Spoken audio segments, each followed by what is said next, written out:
Ó Mãe Santíssima, intercedei por nós para que possamos bem compreender os ensinamentos de vosso Divino Filho, nosso Senhor e Salvador Jesus Cristo, e as explicações dos pais da Igreja. Ó Virgem Imaculada, ofereço-vos este trabalho e peço que abençoais aqueles que o ouvirem, e que seja para a maior honra e glória de Deus. Amém. Senhor onipotente, purificai o meu coração e os meus lábios. Vós, que purificastes os lábios do profeta Isaías com carvão em brasa, e dignai-vos, por tal modo, purificar-me com a vossa misericórdia, para que possa dignamente anunciar o vosso santo Evangelho. Por Jesus Cristo nosso Senhor. Amém. Senhor, abençoai-me.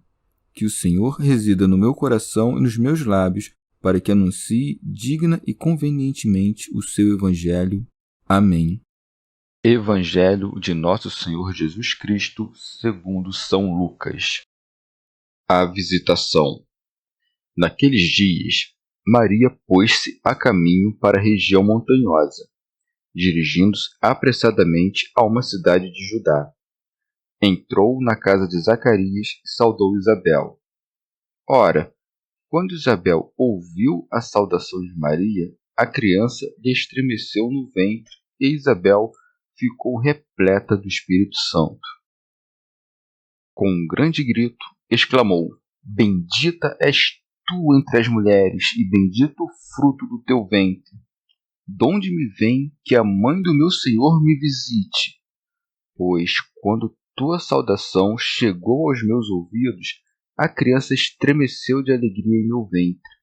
Feliz aquela que creu, pois o que lhe foi dito da parte do Senhor será cumprido. Magnificat. Maria então disse: Minha alma engrandece o Senhor, e meu espírito exulta em Deus, meu Salvador, porque olhou para a humilhação de sua serva.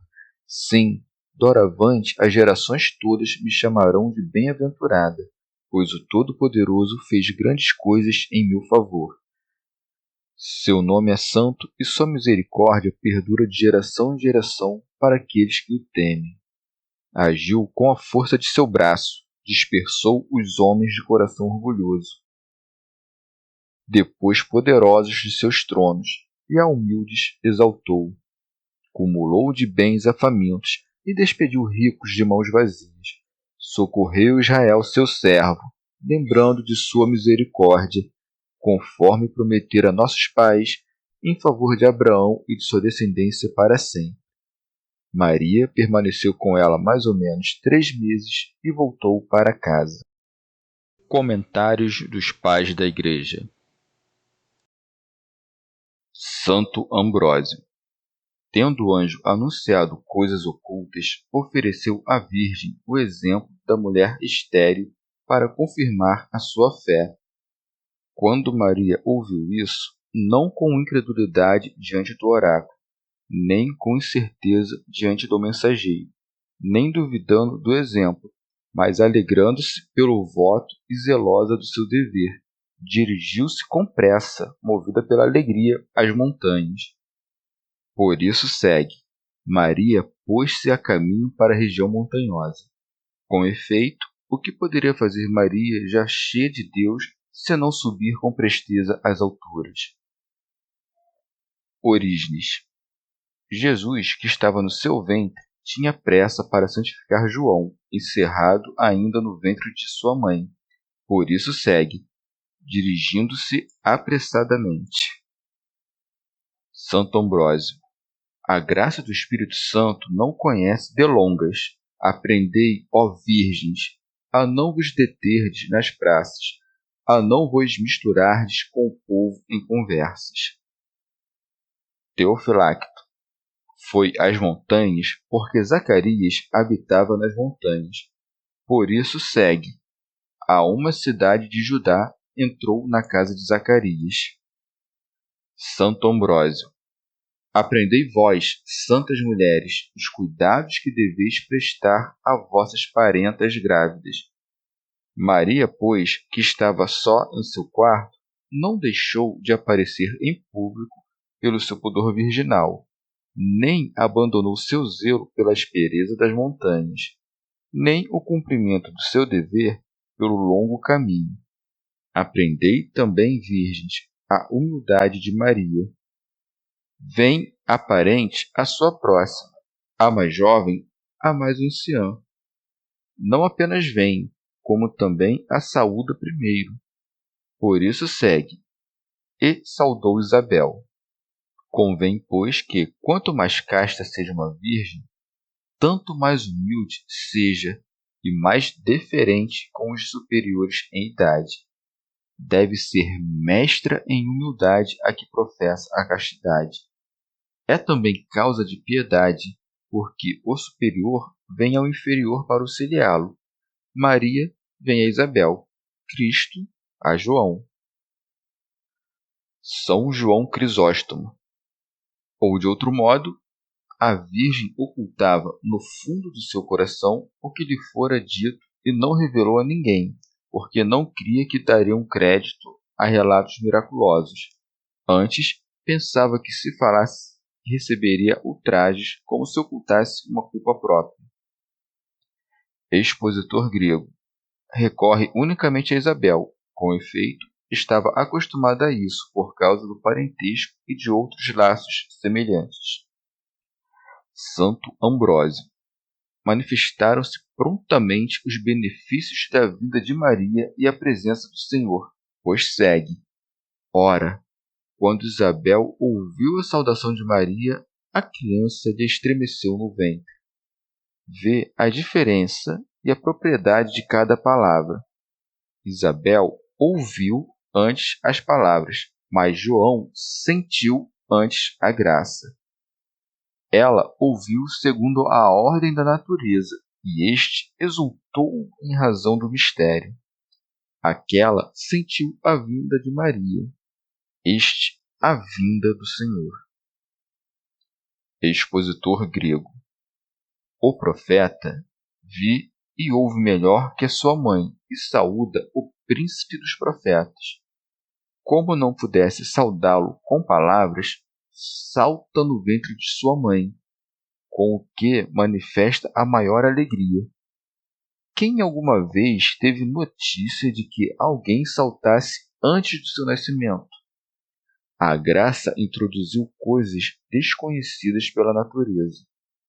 Recluso no ventre de sua mãe, o soldado conheceu o Senhor e o rei que haveria de nascer, sem que o véu do útero constituísse obstáculo para a visão mística. Com efeito, não viu por entre as pálpebras, mas com o espírito. Orígenes. Não havia, pois, ficado cheio do espírito até ter estado diante daquela que levava o Cristo em seu ventre. Foi então que ficou cheio do espírito e exultava dentro de sua mãe. Por isso segue. E Isabel ficou repleta do Espírito Santo.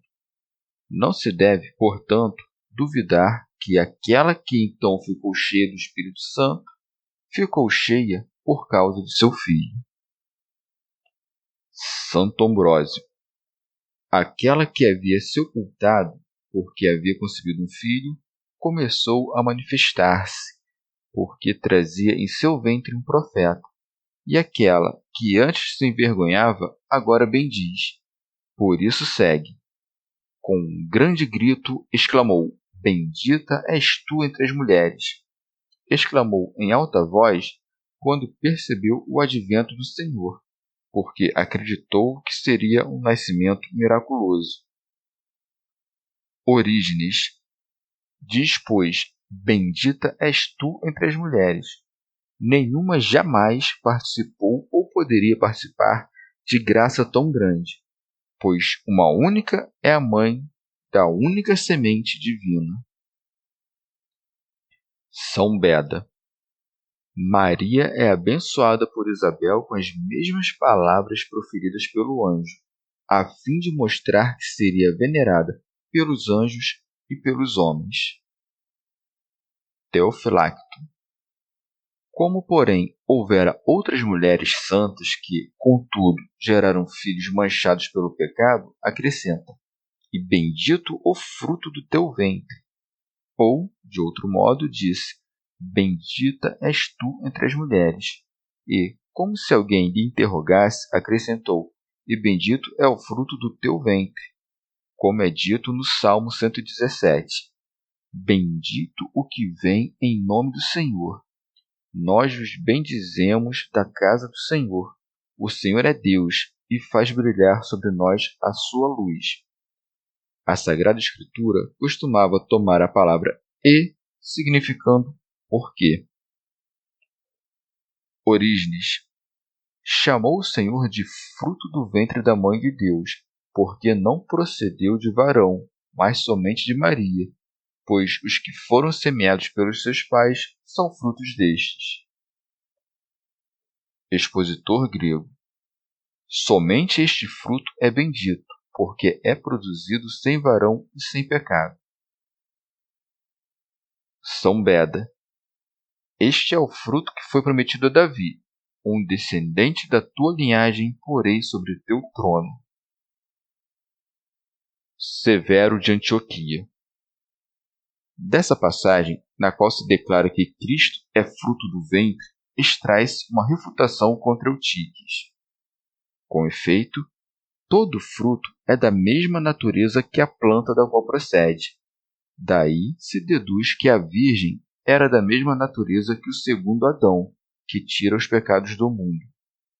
Também aqueles que dizem ser a carne de Cristo mera aparência ficam confundidos diante do verdadeiro parto da Mãe de Deus, porque o fruto procede da substância mesma da árvore. Onde estão os que dizem que Cristo passou pela Virgem como que por um aqueduto?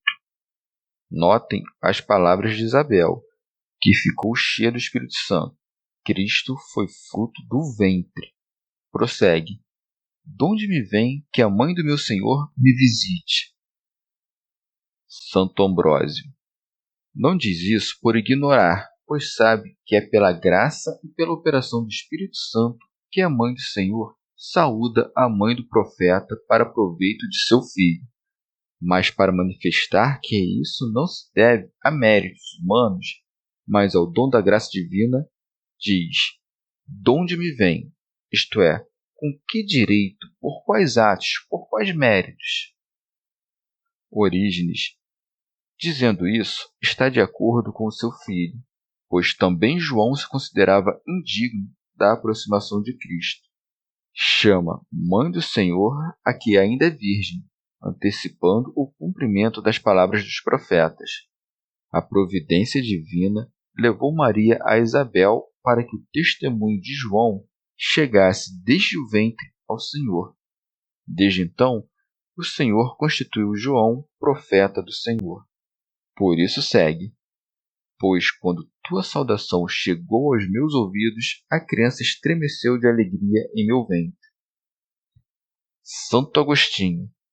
Para dizer isso, como antes falou o evangelista, ficou cheia do Espírito Santo, o qual, sem dúvida, lhe revelou, e, por isso, soube o que significava o salto do filho, isto é, que viera a mãe daquele de quem ele seria o precursor e a testemunha. O significado de um fato tão importante pôde ser conhecido por adultos, não por uma criança, pois não diz saltou de fé a criança no meu ventre, mas saltou de alegria, pois vemos que o salto não somente é próprio das crianças, mas também dos cordeiros, cujos saltos não procedem da fé, nem da religião, nem de qualquer conhecimento racional. Mas esse salto é novo, inusitado, porque tem lugar no ventre e com a vinda daquela que haveria de dar à luz o Salvador de todos. Portanto, este salto e, por assim dizer, essa saudação dada à mãe do Senhor, como costuma acontecer nos milagres, realizaram-se divinamente na criança e não humanamente pela criança. Ainda mesmo se o uso da razão e da vontade tivesse sido tão precoce na criança que, desde o ventre de sua mãe, pudesse conhecer, crer e sentir, também isso se deveria considerar uma obra do poder divino e um de seus milagres, e jamais obra da natureza humana. Orígenes, a mãe do Senhor, viera para ver a concepção miraculosa de Isabel, que o anjo lhe anunciara, para que disso resultasse uma crença naquela concepção mais eminente que sobreviria à Virgem.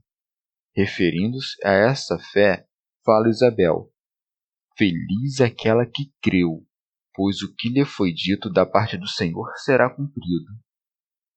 Santo Ambrósio vê que Maria não duvidou, mas acreditou e por isso obteve o fruto da fé. São Beda, não é de se admirar que o Senhor, que haveria de redimir o mundo, começasse sua obra pela sua mãe, para que aquela pela qual a salvação de todos foi preparada fosse a primeira a receber por penhor o fruto da salvação. Santo Ambrósio, também vós sois bem-aventurados, porque ouvistes e acreditastes. Qualquer alma que tenha acreditado concebe e gera o Verbo de Deus e reconhece as suas obras. São Beda, toda alma que concebe o Verbo de Deus sobe prontamente pelo caminho do amor ao mais alto cume das virtudes, posto que pode penetrar na cidade de Judá, isto é, a cidadela da oração e do louvor, e até a perfeição da fé, da esperança e da caridade, como que permanecendo 3 meses nela. São Gregório Magno, foi tocada pelo espírito da profecia com respeito ao passado, ao presente e ao futuro. Sabia que Maria acreditara nas promessas do anjo. Chamando-a mãe, entendia que levava o Redentor do gênero humano em seu ventre, e predizendo as coisas que se cumpririam, via também aquilo que se seguiria no futuro. Santo Ambrósio, assim como o pecado teve início pelas mulheres, também as coisas boas devem começar pelas mulheres. Por isso, não parece ocioso que Isabel profetize antes do nascimento de João e Maria antes do nascimento do Senhor. Ora, sendo Maria maior, segue-se que sua profecia seja mais plena. São Basílio, a Virgem, contemplando com elevação sublime e penetração profunda a imensidão do mistério, como que avançando em degraus, glorifica a Deus. Por isso é dito: Maria então disse: minha alma engrandece o Senhor. Expositor grego, como se dissesse: Deus cumprirá em meu corpo as maravilhas que prenunciou. Minha alma não ficará sem fruto diante de Deus. Convém, pois, que eu ofereça o fruto da minha vontade, pois quanto maior é o milagre com que sou agraciada, tanto mais sou obrigada a glorificar aquele que opera em mim maravilhas. Orígenes, se Deus não pode receber incremento nem diminuição, o que significa aquilo que Maria fala: minha alma engrandece o Senhor? Se, porém, considero que o Senhor Salvador é a imagem do Deus invisível e que a alma foi feita à sua imagem, para que seja imagem da imagem, então verei, como no exemplo dos que costumam pintar imagens, que, quando tiver engrandecido minha alma com obras, pensamentos e palavras, aí então a imagem de Deus se fará grande, e o próprio Senhor, cuja imagem está na minha alma, será engrandecido. Santo Basílio, os primeiros frutos do Espírito são a paz e a alegria. Como, pois, a Virgem tinha aurido toda a graça do Espírito, com razão acrescenta: e meu espírito exulta em Deus, meu Salvador. Com o mesmo sentido, diz alma e espírito.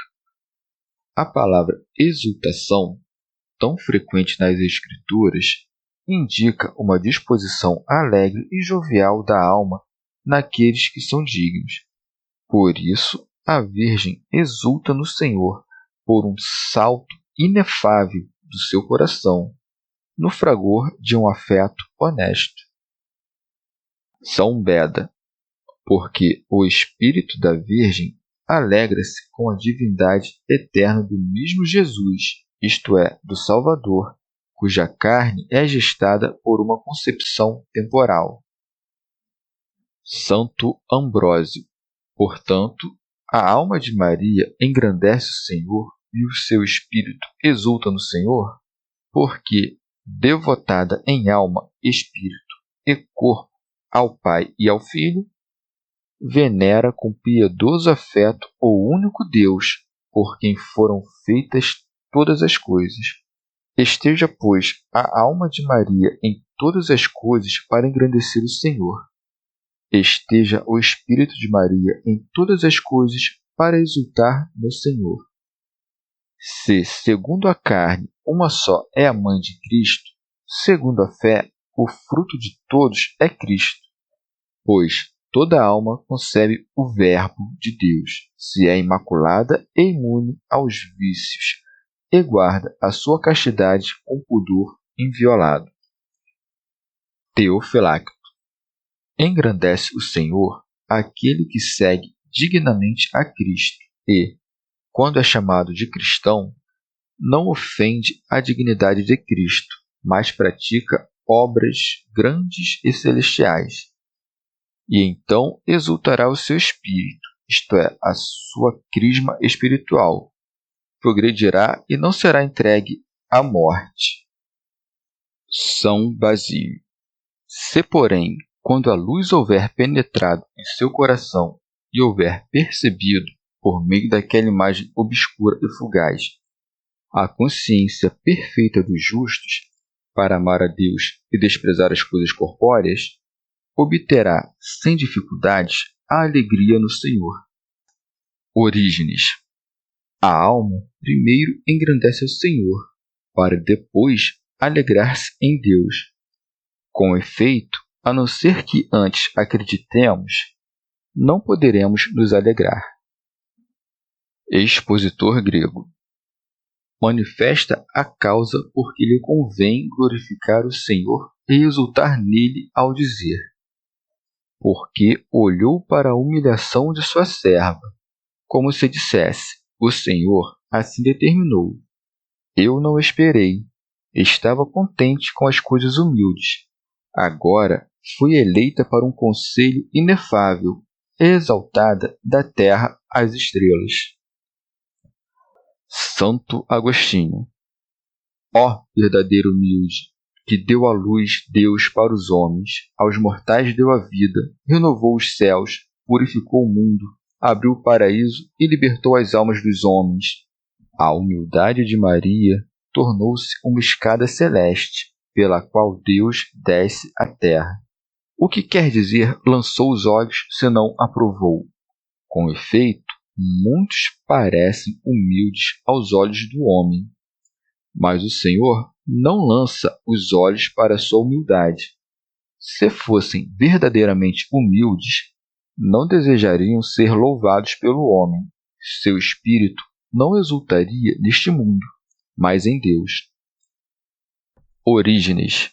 Mas o que tinha de humilde e desprezível aquela que trazia em seu ventre o Filho de Deus?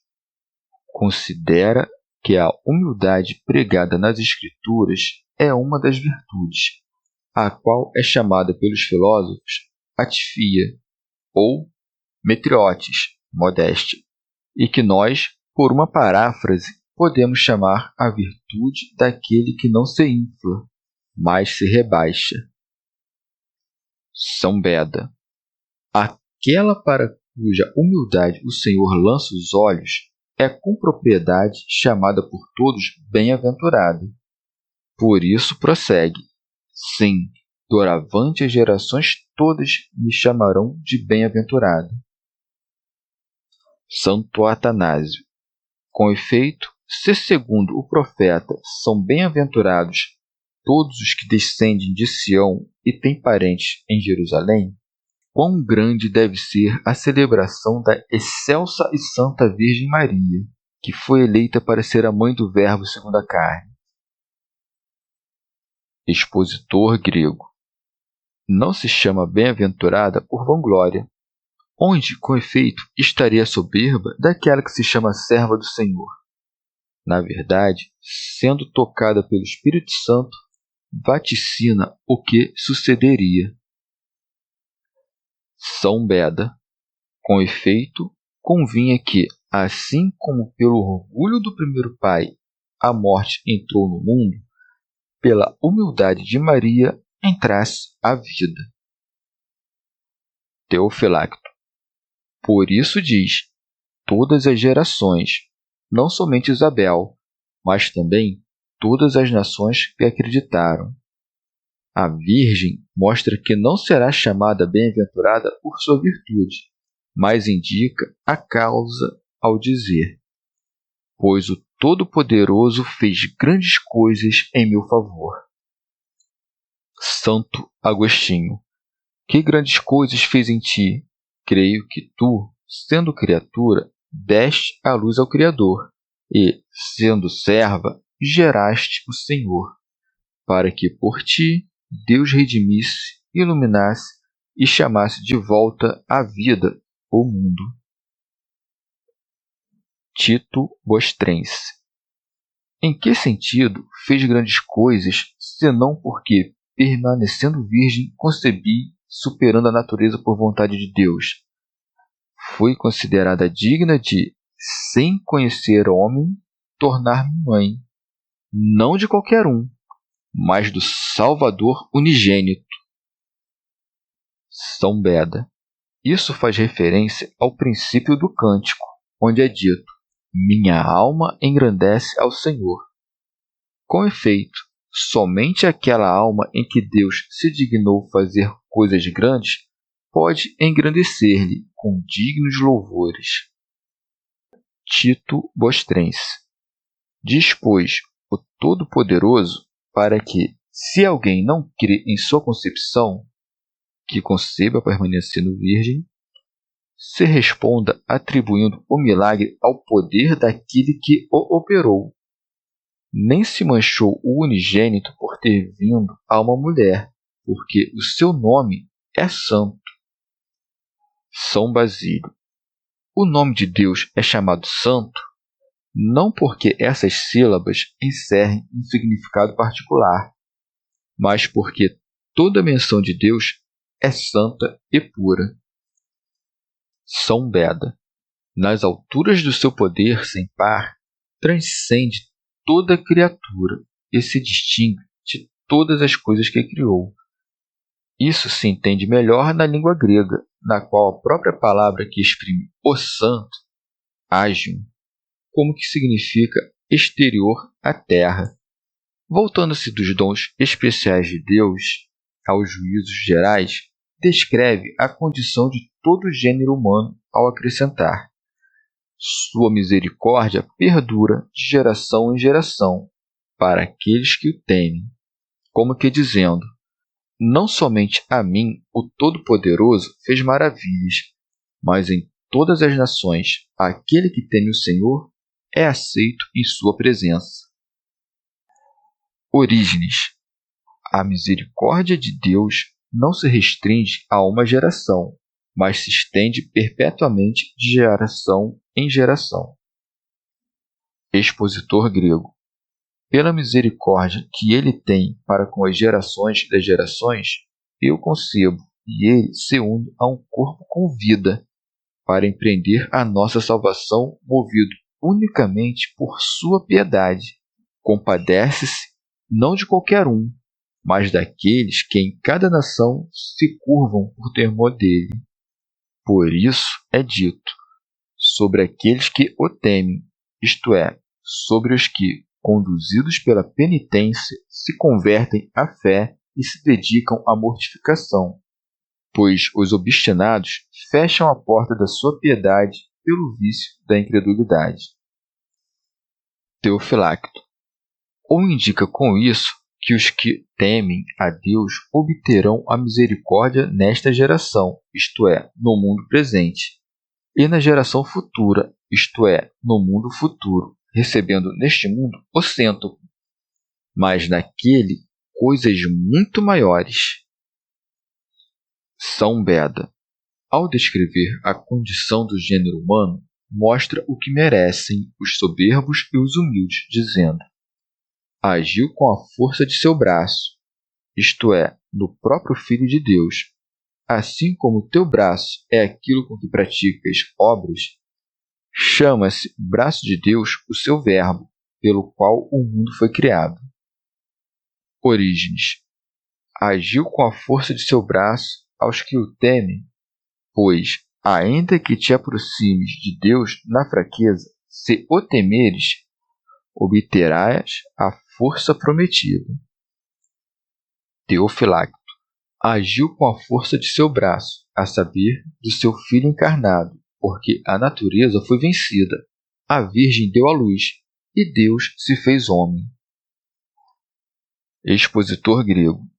Ou, de outro modo, diz: agiu o poder em vez de agirá, não como antigamente por meio de Moisés contra os egípcios, nem por meio do anjo, quando curvou uma multidão de rebeldes assírios, nem por nenhum outro intermédio, mas triunfou por seu próprio braço, sobrepujando inimigos espirituais. Por isso segue: dispersou os homens de coração orgulhoso, a saber, todo espírito exaltado que não se submeteu ao seu advento, como também descobre e expõe seus pensamentos orgulhosos. São Cirilo. Essas palavras devem ser entendidas com mais propriedade das fileiras inimigas dos demônios. Com efeito, o Senhor dispersou esses que se agitavam violentamente sobre a terra, quando veio e trouxe de volta à obediência os que lhes eram cativos. Teofilacto. Isso também pode ser entendido dos judeus, que dispersou por todas as regiões, tal como se encontram até hoje. São Beda. As palavras agiu com a força de seu braço e as que lhe antecederam, e sua misericórdia de geração em geração, devem ser ligadas a este versículo. Com efeito, de geração em geração, os soberbos não deixam de cair, e os humildes de ser exaltados, pela justa e piedosa disposição do poder divino. Por isso é dito: depois poderosos de seus tronos, e a humildes exaltou. São Cirilo. Sabiam coisas grandes o diabo e os demônios, os sábios dos gentios, os escribas e os fariseus. Porém, os depôs do trono e elevou os que se humilhavam sob a mão potente de Deus, dando-lhes o poder de caminhar sobre serpentes, escorpiões e sobre todo o poder inimigo. Os judeus também eram soberbos por seu poder, mas a sua incredulidade os lançou ao chão, e os obscuros e humildes dentre os gentios, por meio da fé, subiram às alturas. Expositor grego. Sabe-se que o nosso intelecto é o trono da divindade, porém, após a transgressão, os poderes do mal instalaram-se no coração do primeiro pai, como em seu próprio assento. Por isso, o Senhor veio, expulsou os espíritos iníquos das sedes das vontades, elevou os que haviam sido prostrados pelos demônios, limpando as suas consciências e constituindo seus corações na sua própria sede. Comentário de São Tomás de Aquino em forma de glosa. Como a prosperidade humana parece consistir principalmente nas honras dos potentados e na abundância das riquezas, depois da deposição dos poderosos e da elevação dos humildes, faz menção ao empobrecimento dos ricos e ao enriquecimento dos pobres, dizendo: cumulou de bens a famintos e despediu ricos de mãos vazias. São Basílio. A presente passagem dispõe-nos quanto às coisas sensíveis, ensinando-nos a incerteza das coisas mundanas. Essas coisas são morrediças, como a onda que é empurrada de lá para cá pelo ímpeto dos ventos. Tomando a passagem espiritualmente, o gênero humano estava faminto. à exceção dos judeus, pois estes haviam sido enriquecidos pela tradição da lei e pelos ensinamentos dos santos profetas. Como, porém, não aderiram humildemente ao Verbo feito homem, foram despedidos vazios, sem levar nada, nem a fé, nem a ciência. Foram privados da esperança dos bens e expulsos assim da Jerusalém terrena, como da vida que virá.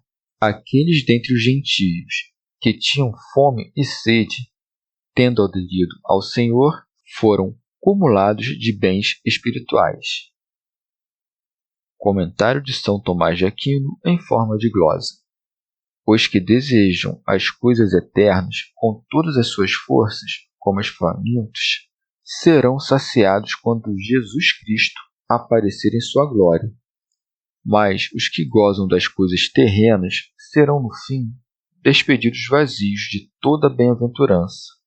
Depois da menção geral à piedade e à justiça divinas, volta às suas palavras a singular dispensação da nova encarnação, dizendo: socorreu Israel, seu servo, como médico que toma cuidado do enfermo. Assim, fez-se visível entre os homens para fazer Israel, isto é, aquele que vê a Deus, seu servo. São Beda, isto é, do obediente e do humilde, pois quem se recusa a se humilhar não pode ser salvo. São Basílio, chama, pois, Israel, não o Israel material, que era enobrecido pelo seu nome, mas o Israel espiritual, que conservava o nome da fé, tendo os olhos dirigidos a Deus para vê-lo, por meio da fé. Isso, porém, também pode ser adaptado para o Israel material, uma vez que muitos que lhe pertenciam também acreditaram. Fez isso lembrando da sua misericórdia, porque cumpriu aquilo que prometera a Abraão ao dizer: na tua descendência serão benditas todas as nações da terra. A Mãe de Deus, recordando essa promessa, dizia: conforme prometera a nossos pais, em favor de Abraão e de sua descendência para sempre.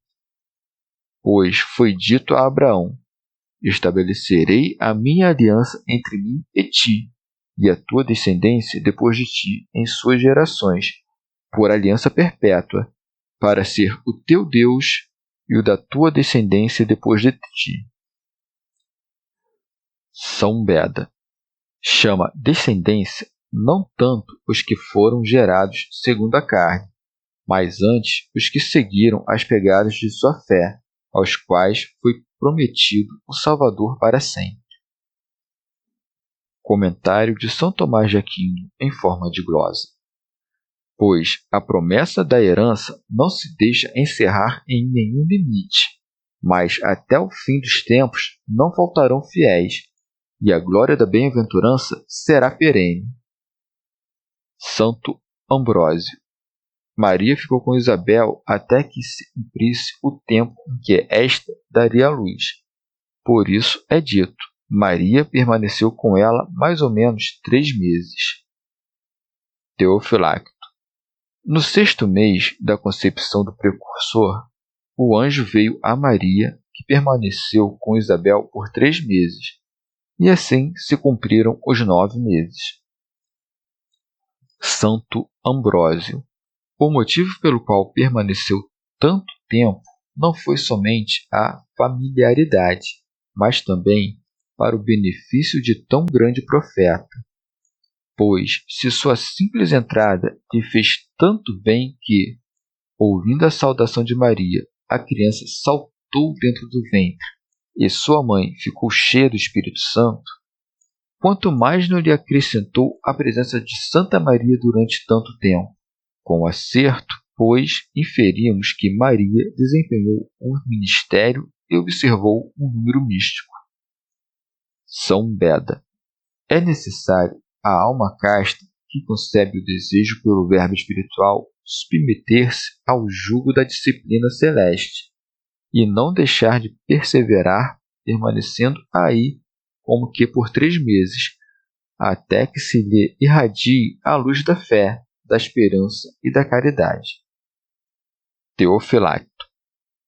Quando chegou a hora de Isabel dar à luz, a Virgem retirou-se, por isso segue, e voltou para casa, a saber, por causa da multidão que deveria se reunir por ocasião do parto, pois não era adequado a uma virgem estar presente em tais circunstâncias.